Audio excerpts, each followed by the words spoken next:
درې کسان داسې دي چې الله رب العزت به د دې سره د شفقت او د محبت خبرې نه کوي، نه به پاکوي دی لره د ګناهونو نه، او دې ته به الله رب العزت دردناکه سزا ورکوي، سخته سزا به ورله ورکوي. درې کسان دي.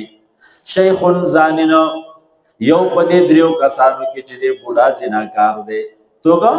بوډا زناکار چې داړې ته نه ختلي وي او شپېلې هم نشي والی او دا په داسې حال کې زنا کوي، دا سړی د الله ډېر بدي شي، سختې بدي شي. بل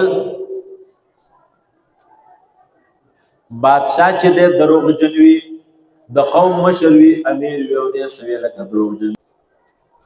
نو یو هغه بادشاه، هغه مشر، هغه امیر، ایمینې، ایم پی ای، وزیر، گورنر، دا ټول پکې راځي چې دی دروغجن وي. لکه دروغ کوای نو پکار ده، جایز خو نه دي، خو که یو غریب سړی ووایي، مجبوره سړی ووایي، خو څه پوهېږي مجبوري به یې که نه.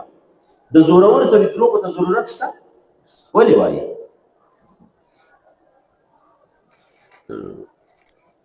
دریم نمبر د الله رب العزت چې بدې شي، غریب متکبره. غریب متکبره چې یو سړی غریب هم دی او په جب کې کریډیا په ټاپ کې تاویږي او دی د دې باوجود هم تکبر کوي، نو دا د الله ډېر بدې شي. ځکه تکبر خو د مالدارۍ سره راځي، نو په غریب کې تکبر د کوم ځای نه راغلی؟ پوه شوې باندې؟